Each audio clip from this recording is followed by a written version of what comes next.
Archiving history. Let's explore. In the shadowed forests of Eastern Europe, there are whispers of a name that still chills the blood. A ruler whose cruelty was so great, so unimaginable, that his enemies claimed he was not entirely human. They called him the Impaler. To history, he was Vlad III of Wallachia, but to legend, he would become Dracula. This is not the story of a vampire born from Gothic novels. This is the true story of a man of flesh and blood who earned immortality through fear. The year was 1431. Vlad was born in Transylvania, a rugged land of mountains and dark forests. But this was no fairy tale kingdom. The region lay at the crossroads of two titans, the Christian kingdoms of Europe to the west and the ever-expanding Ottoman Empire to the east. Wallachia, the small principality Vlad's family ruled, was caught in the middle, a buffer state constantly threatened, constantly squeezed. To survive, its rulers had to be cunning, brutal, and above all, feared.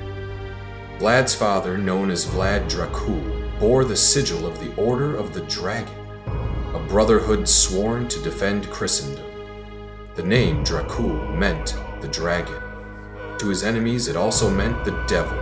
From this title, young Vlad inherited his infamous surname, Dracula, the son of the dragon, or perhaps the son of the devil. But the boy's life would be shaped not in castles of stone, but in the prison-like halls of his enemies. At just 11 years old, Vlad and his younger brother, Radu, were taken by the Ottomans as political hostages. This was no act of mercy. Their father had made a deal with the Sultan, loyalty, in exchange for the safety of his throne. In Ottoman captivity, Vlad was educated in warfare, politics, and the terrifying power of the empire. He learned to fight with the sword, to ride, to strategize. But he also learned cruelty, beatings, humiliation, and the constant reminder that his life depended on obedience carved a scar into his soul.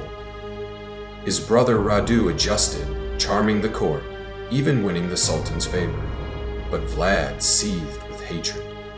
Every lesson in Ottoman power only deepened his desire for revenge. When he was finally released, he returned to Wallachia a changed man. Suspicion burned in his eyes, and violence was his answer to betrayal. The world Vlad returned to was a nest of vipers. Wallachian rulers rarely died in their beds. Betrayal, assassination, and shifting alliances were the currency of survival. Vlad's father had been murdered by rival nobles. His older brother was buried alive. Now Vlad fought not just for a throne, but for vengeance. He clawed his way to power through blood and fear, seizing the crown of Wallachia in the late 1450s. But Vlad was no ordinary prince. He ruled with a singular philosophy. To survive in a world of wolves, he would become the fiercest wolf of all. Vlad's reign was unlike anything Europe had seen. To him, cruelty was not madness, it was strategy. He ruled by terror, breaking his enemies not only with the sword, but with the imagination of their own suffering. His weapon of choice was impalement.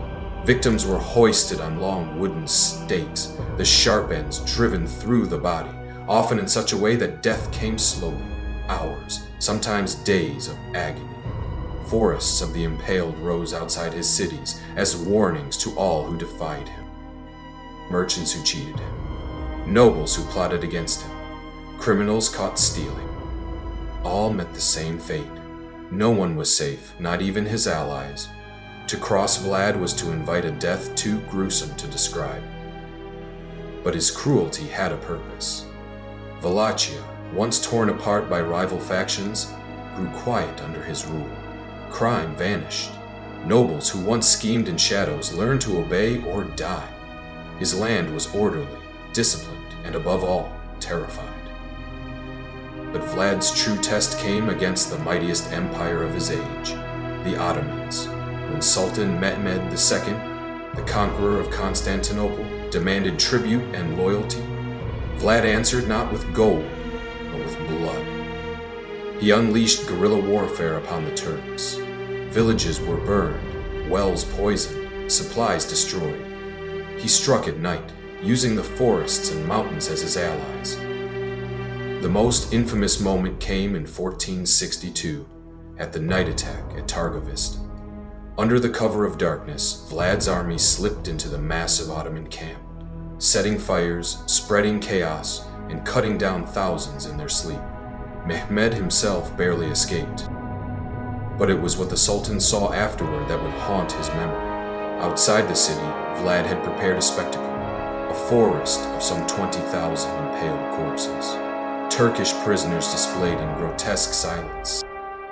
The stench of death carried for miles. The Sultan, it is said, recoiled in horror and withdrew.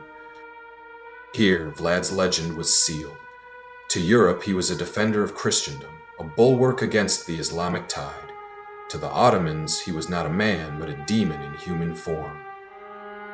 Yet history cannot be painted in black and white. To his people, Vlad was both savior and monster. He protected Wallachia from foreign domination, but his rule was soaked in fear. Peasants told stories of his merciless punishments. Nobles whispered that his paranoia made him strike even against loyal servants. Was he a patriot defending his land at all costs, or a sadist who reveled in suffering? Perhaps he was both. In the brutal world of the 15th century, survival demanded cruelty, but Vlad wielded it with unmatched intensity. But terror alone cannot hold power forever. Vlad's enemies multiplied, rivals among the Wallachian nobility, vengeful Ottoman forces, and even his own brother Radu, who now commanded armies under the Sultan's banner. After years of war, betrayal, and shifting alliances, Vlad's fortunes collapsed.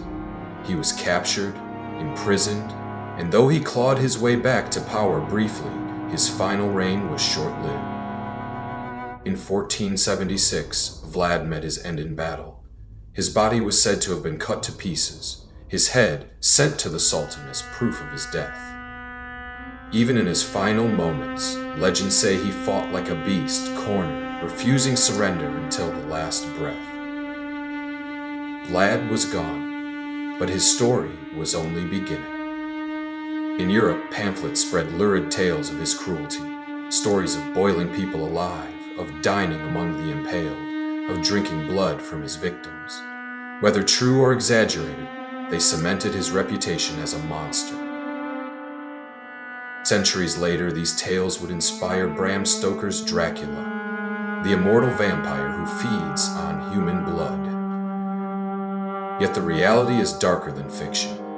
Vlad the Impaler did not need fangs or immortality to terrify the world. His cruelty was human and all too real. Vlad the Impaler, Dracula. To some, a hero who stood against the tide of Ottoman conquest. To others, a tyrant who bathed his land in blood. But his story endures because it forces us to confront an unsettling truth. In an age of chaos, fear itself can be the sharpest weapon. And though centuries have passed, his shadow lingers. In the forests of Romania, beneath ruined castles and broken walls, the echoes of his cruelty remain. So the question is not whether Vlad was a monster. The question is, if you lived in his world of betrayal and war, would you have been any different? Would you like to learn more? Check out our website and subscribe at archivinghistory.com.